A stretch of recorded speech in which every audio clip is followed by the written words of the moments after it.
Assalamualaikum Sobat Dengerin, selamat datang kembali di channel kesayangan kita ini. Kali ini kita akan menceritakan sebuah alur film yang sangat menarik sekali, berjudul Rekacitram. Film ini berbahasa Malayalam yang dirilis pada Januari 2025.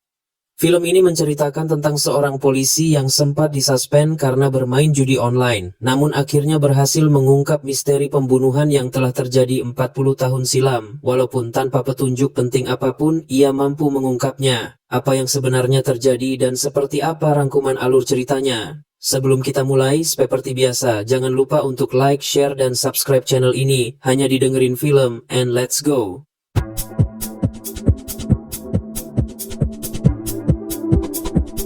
Film ini dimulai dengan kejadian pada tahun 1984, di mana terlihat 4 orang pria mengangkat mayat seorang wanita yang ditutup tikar ketika hujan, dan anak laki-laki dari salah satu pria tersebut melihat kejadian tersebut secara langsung lalu. Scene pun berlanjut ke 40 tahun setelahnya dan memperlihatkan seorang inspektur polisi bernama Vivek yang sedang membantu pekerjaan ayahnya di rumah karena Vivek sedang dalam masa penangguhan atau suspend sebab ia tertangkap basah sedang bermain judi online, dan masalah itu pun terus diberitakan oleh media yang membuat Vivek pun cukup terkenal karena keburukannya tersebut. Sementara kekasihnya yang bernama Serina adalah seorang jurnalis media yang juga memberitakan tentang kejelekan pacarnya tersebut, dan karena masalah judi online tersebut setelah masa suspens berakhir, ia pun dimutasi ke daerah perbatasan antara Kerala dan Tamil Nadu, yaitu daerah kawasan hutan yang bernama Malakar.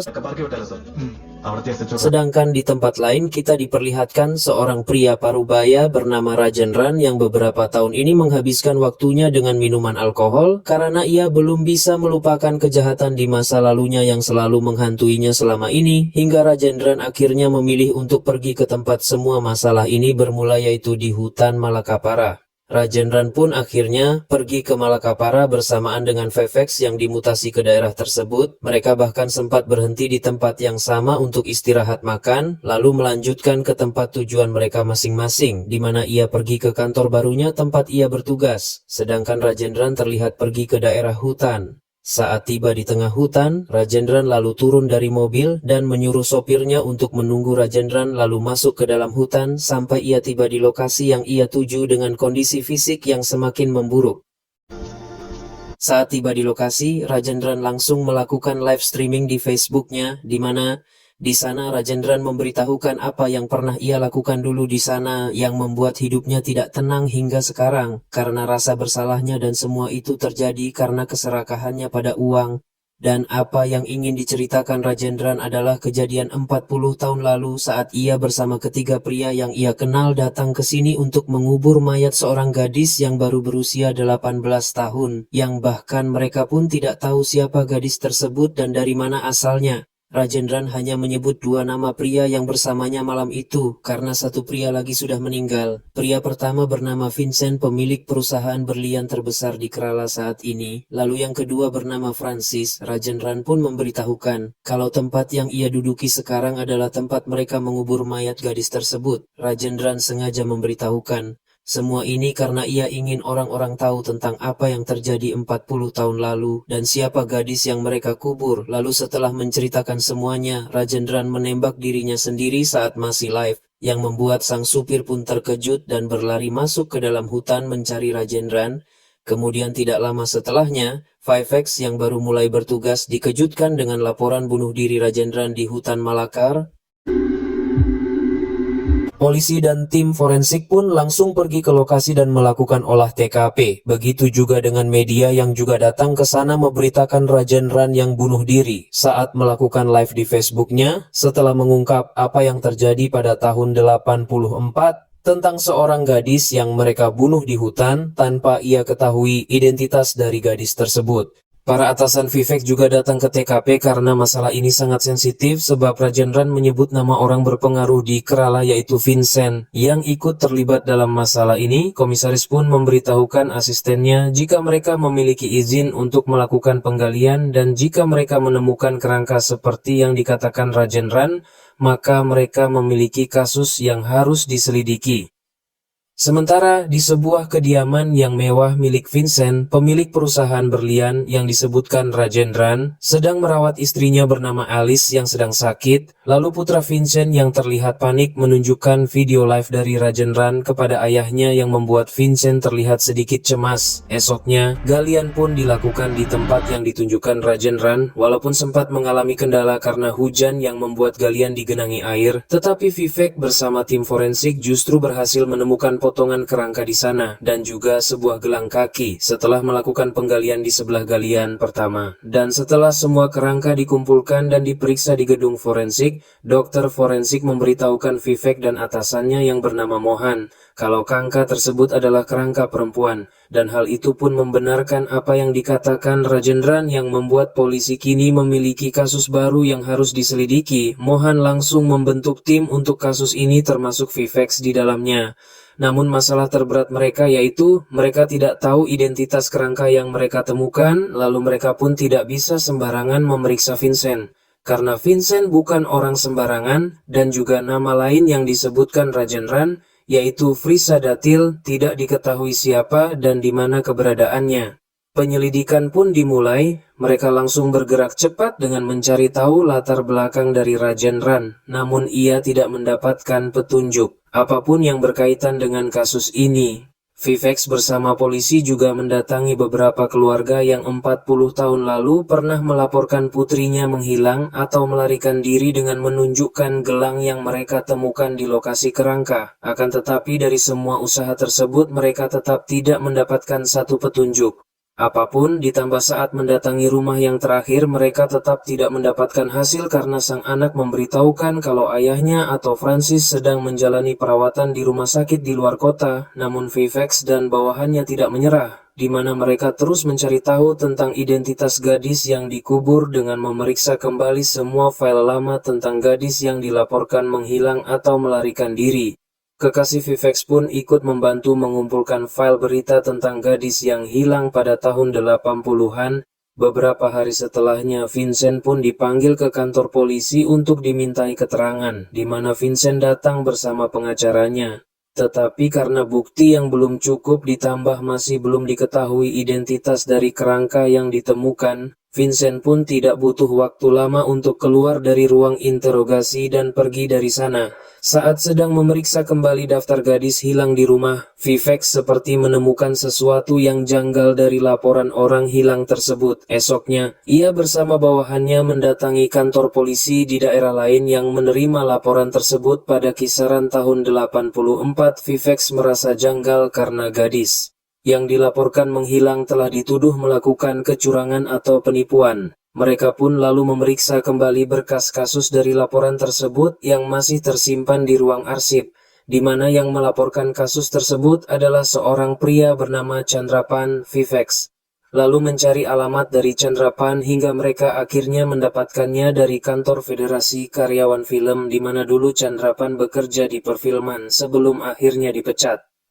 Petugas di sana pun menyarankan Vivek jika mereka ingin meminta bantuan Chandrapan, maka bawakan saja ia miras, maka ia akan menerima Vivek dengan baik bersama bawahannya, lalu langsung pergi ke alamat Chandrapan dengan membawa miras. Saat ditanya tentang laporannya dulu kepada seorang gadis, Chandrapan masih ingat dengan jelas dan menceritakan alasannya melaporkan itu. Chandrapan dulu termasuk orang penting di dalam perfilman, karena ia yang mencari dan menyediakan artis figuran dalam sebuah film. Gadis tersebut adalah nasib buruknya. Dulu pada tahun 84, aktor Mammootty sedang menggarap film baru yang berjudul Katodu Katoram dan melakukan syuting di desa Atirapilli area Malakapar. Dan saat itu sutradara memberitahukan Chandrapan kalau ia membutuhkan wanita sebagai figuran untuk berdiri di belakang Mammootty dalam syuting.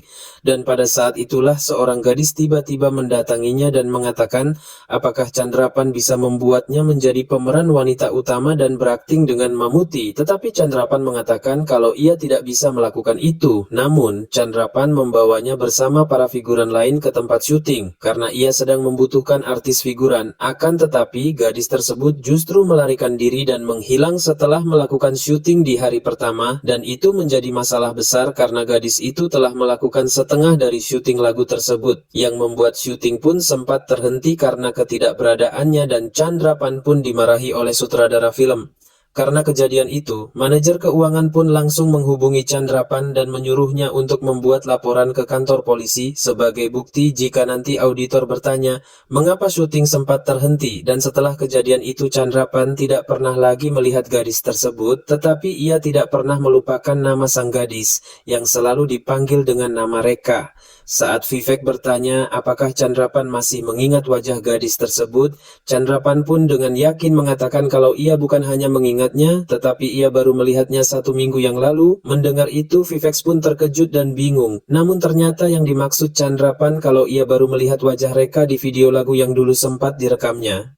Lalu Chandrapan pun memutar lagu tersebut di laptopnya dan menunjukkan wajah Reka kepada Vivek.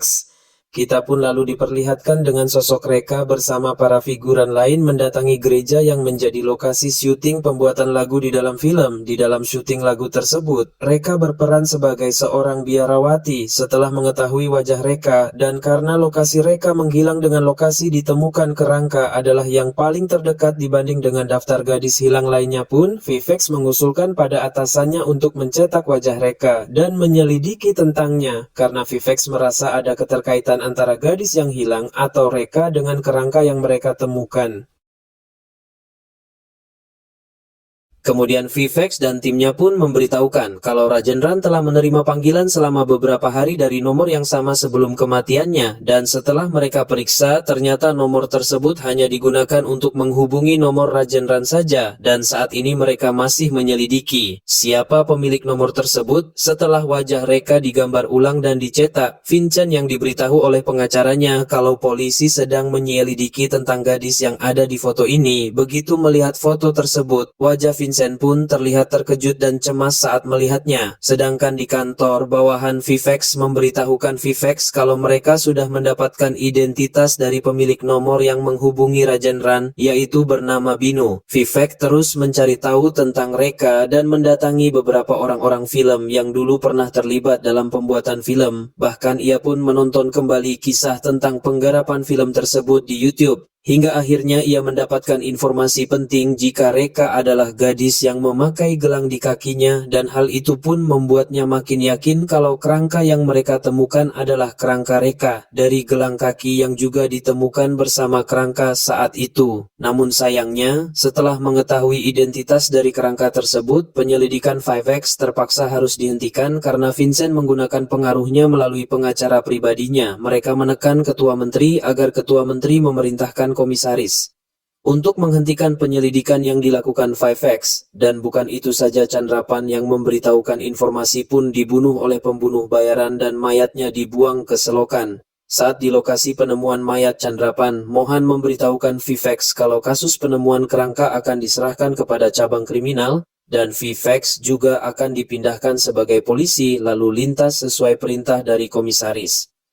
Mengetahui itu, walaupun sedikit kecewa, tetapi Vivek menyadari kalau penyelidikannya tentang Reka berada di jalur yang benar, yang membuat Vincent menjadi ketakutan dan melakukan semua ini. Akan tetapi walaupun begitu, Vivek tetap tidak menyerah dan melanjutkan penyelidikannya tentang mereka secara tidak resmi, hingga akhirnya Vivek mendatangi seorang biarawati sungguhan yang ada di foto bersama Reka dan juga Mamuti. Setelah Vivek mendapatkan informasi tentang kejadian saat itu, di mana Mamuti marah dan pergi meninggalkan wawancara, dan tanpa sengaja terfoto bersama Reka dan juga seorang biarawati. Biarawati tersebut bernama Steffi. Saat ditunjukkan foto ia bersama Reka oleh Vivek, Steffi pun langsung mengenalinya. Steffi mengatakan kalau Reka datang ke Malakar untuk menjadi pemain film. Vivek lalu meminta Steffi untuk membagikan detail yang ia ketahui tentang dia, karena mereka telah menemukan sebuah kerangka yang dicurigai adalah kerangka Reka. Steffi pun lalu menceritakan kembali pertemuannya dengan Reka yang tidak disengaja saat syuting film Mamuti di gerejanya, di mana Steffi juga adalah penggemar Mamuti saat itu. Reka tiba-tiba mendatangi asrama biarawati dan bertemu dengan Steffi yang sedang menjemur pakaian. Reka meminta tolong untuk meminjam pakaian Steffi karena pakaian syuting untuk biarawati robek. Steffi pun bersedia meminjamkannya asalkan Reka juga mau membantunya untuk mempertemukannya dengan Mamuti, dan Reka pun berpura-pura bisa melakukannya demi bisa mendapatkan pakaian tersebut. Namun esoknya saat Stepi datang ke lokasi syuting untuk bertemu Mamuti, Reka pun meminta maaf padanya karena ia sebenarnya tidak bisa memenuhi janjinya karena ia sendiri pun tidak mudah untuk bertemu dengan Mamuti. Tetapi setelah pertemuan itu, mereka pun menjadi semakin akrab dan saling mengobrol. Bahkan mereka tidak sengaja berpapasan langsung dengan Muti saat Muti meninggalkan wawancara dalam keadaan marah hingga suatu malam syuting terpaksa ditunda karena turun hujan. Stepi yang juga datang ke lokasi syuting mengajak Reka untuk tidur di biara mereka, apalagi besok syuting akan berpindah ke gereja. Reka akhirnya ikut bersama Stepi ke biara gereja. Di biara, Reka pun diperkenalkan dengan para biarawati di sana dan pembantu di biara yang biasa dipanggil Ceci.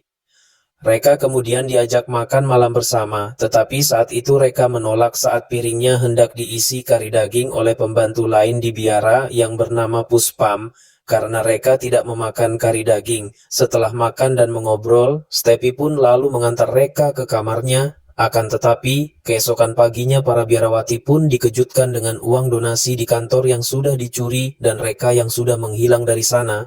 Mereka pun mencurigai Reka kalau ia yang telah mencurinya dan melarikan diri, dan karena kejadian tersebut, semua kesalahan pun dilimpahkan kepada Stepi, sementara Stepi tidak pernah lagi bertemu atau mendengar berita tentang Reka. Setelah kejadian itu, setelah mendengarkan cerita Stepi, Viveks pun sedikit kecewa setelah mengetahui apa yang sudah dilakukan Reka sebelum menghilang, sedangkan di tempat lain, Vincent yang membawa istrinya ke rumah sakit karena kondisinya yang semakin memburuk. Ia pun ditunjukkan foto beberapa orang oleh pengacaranya yang dicurigai sebagai Fransista, orang yang sedang mereka cari. Pengacara Vincent juga memberitahukan kalau Viveks baru saja mendatangi seorang biarawati. Kali ini Vincent terlihat serius ingin menghentikan penyelidikan tentang mereka.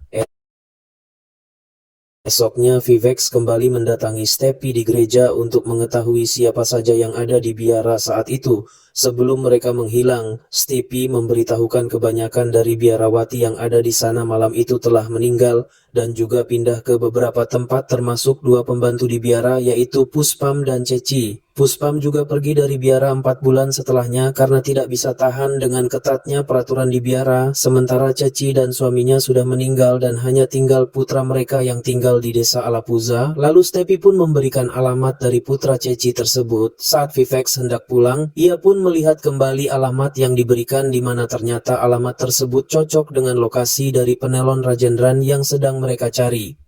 Ia pun langsung pergi ke alamat tersebut dan mendobrak masuk ke dalam rumah yang membuat mereka menyerang Viveks, tapi Viveks justru mampu melumpuhkan mereka berdua.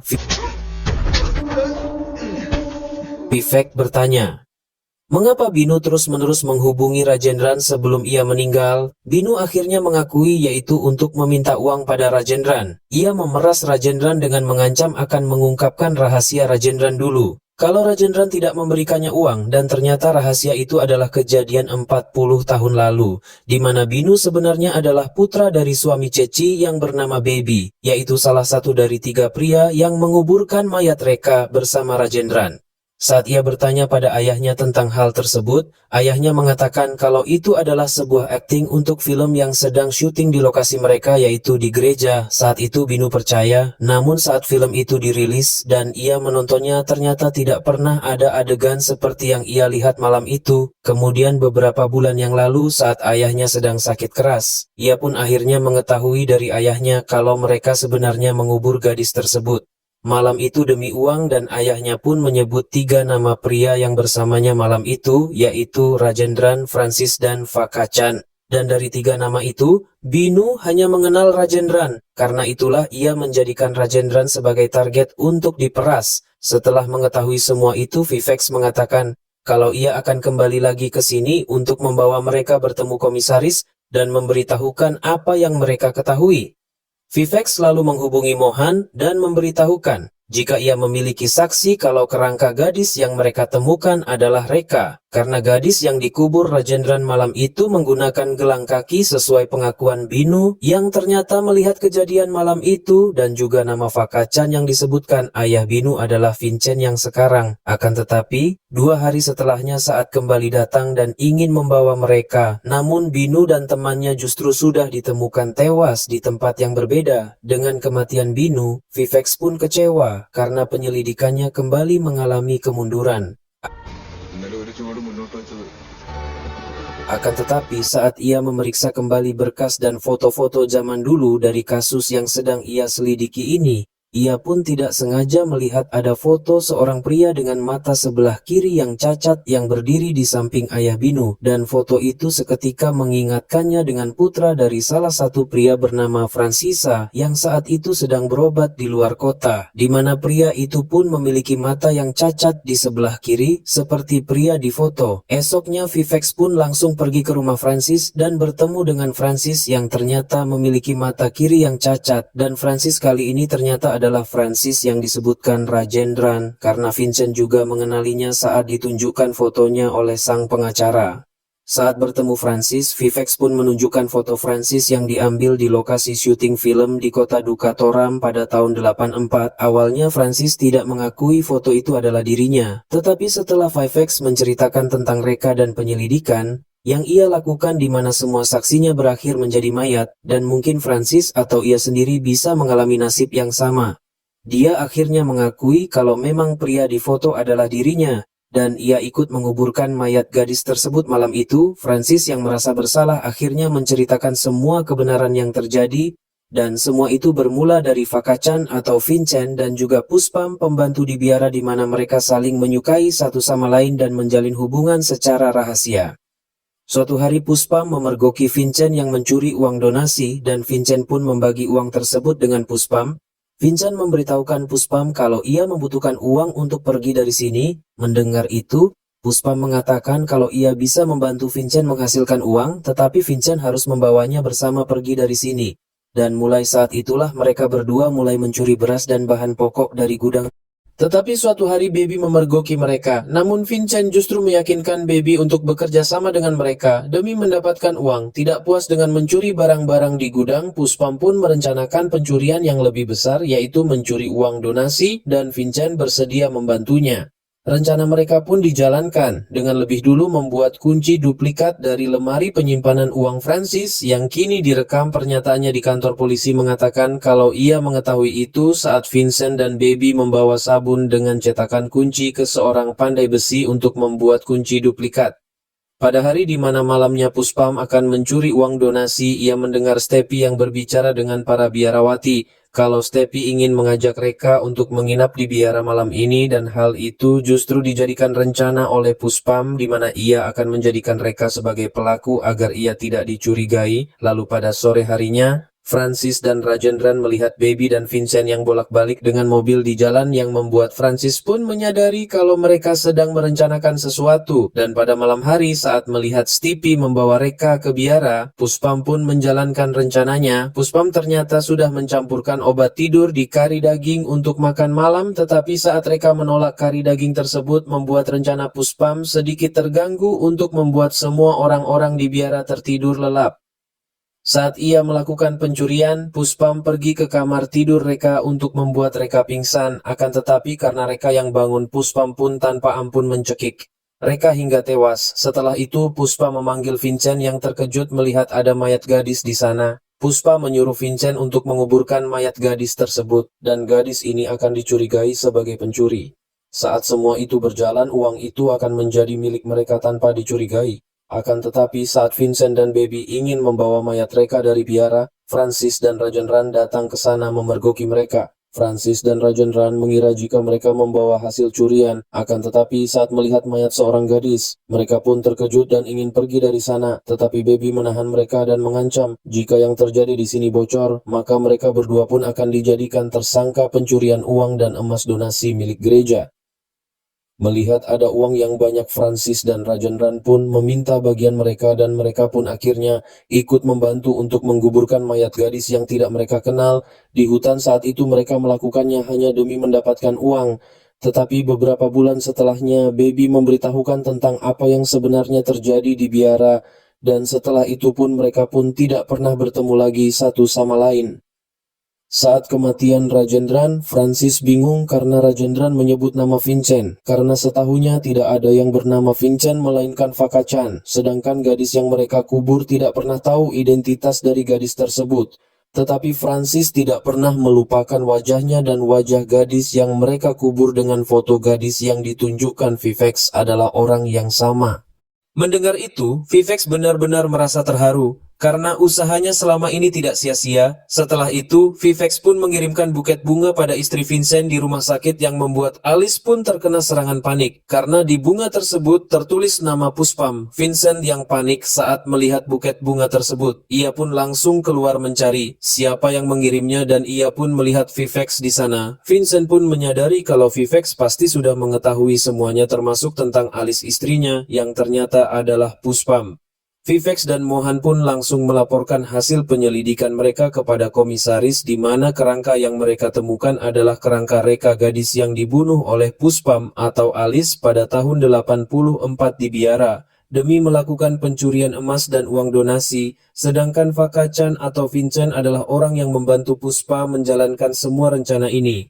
Lalu setelah mendapatkan hasil curiannya dan menjadikan reka yang mereka bunuh sebagai pelakunya, mereka pun pergi dari gereja dan mengganti identitas mereka. Komisaris pun mengatakan kalau ia masih memiliki satu kekurangan yaitu memastikan kalau kerangka tersebut adalah benar-benar reka, karena tanpa bukti valid tersebut, mereka akan mudah kalah di pengadilan melawan Vincent. Karena itulah mereka harus mencari tahu siapa Reka ataupun keluarganya. Sedangkan di rumah sakit Alice yang sudah kembali normal mengatakan pada Vincent kalau Vincent harus melenyapkan orang-orang yang mengetahui tentang masa lalu mereka dan tidak butuh waktu lama. Saat Viveks sedang mengendarai mobil, tiba-tiba mobilnya ditabrak oleh sebuah truk yang membuat Viveks pun terluka parah dan dilarikan ke rumah sakit. Tetapi untungnya Viveks selamat namun mengalami patah tulang di tangannya. Akan tetapi pasca kecelakaan tersebut Viveks justru berhasil mendapatkan alamat dari Reka 40 tahun lalu dari surat yang pernah mereka kirim. Aktor lain yaitu Jagadis bersama Serena lalu mereka langsung pergi ke alamat tersebut yang berada di Tamil Nadu dan di sana mereka pun akhirnya bertemu dengan adik Reka yang masih tinggal di sana bernama As. Saat ditanya tentang Reka, As pun menceritakan jika ia dan keluarganya tinggal di desa ini tahun 82. Kakaknya sangat menyukai film dan ingin sekali menjadi seorang aktris. Ia dan kakaknya sering sekali mengirim surat kepada Mamuti dan Jagadis karena mereka mengidolakannya. Hingga suatu hari pada tahun 8 Emapet, karena bertengkar dengan sang ayah, mereka pun pergi dari rumah tetapi tidak pernah kembali setelahnya. Mereka sudah mencarinya kemana-mana tetapi tidak ada hasil, bahkan setelah ayah dan ibunya meninggal, As tetap tinggal di sini karena berharap suatu hari nanti Reka akan pulang. Tetapi saat Viveks memberikan As gelang kaki milik Reka dan memberitahukan apa yang terjadi pada Reka, As pun sangat sedih mengetahui kakaknya yang ternyata sudah meninggal. Ketika semuanya sudah terungkap, Vincent berjanji pada istrinya kalau ia tidak akan membiarkan polisi menangkap istrinya, tapi ia memusnahkan istrinya dengan cara yang tragis, di mana Vincent terpaksa mengakhiri hidup istrinya dengan membekap hidung sang istri hingga tewas. Sementara Viveks setelah mencocokkan DNA dari As dan juga Reka yang hasilnya positif cocok, Viveks bersama polisi pun langsung pergi ke rumah mewah Vincent dan menangkapnya atas tuduhan terlibat dalam pembunuhan Reka pada tahun 84 di sebuah biara gereja. Di akhir film, Viveks bersama keluarga Reka dan juga Stepi menguburkan kembali kerangka milik Reka dengan layak, dan ternyata alasan Reka pergi dari rumah saat itu bukan karena marah pada ayahnya, melainkan karena ia melihat pengumuman di majalah tentang Mamuti yang sedang mencari artis pendatang baru untuk filmnya, dan film pun selesai. Itulah rangkuman alur dari film Reka Chitram di mana semua misteri tentang Reka akhirnya terungkap. Walau dengan melewati banyak lika-liku serta perjalanan yang membutuhkan banyak pengorbanan, tapi tetap saja jangan pernah menyerah dengan sebuah proses mencari kebenaran, karena kebenaran tak akan pernah hilang, ia ada dan kita harus mengungkapnya. Oke, terima kasih telah menonton channel ini and see you.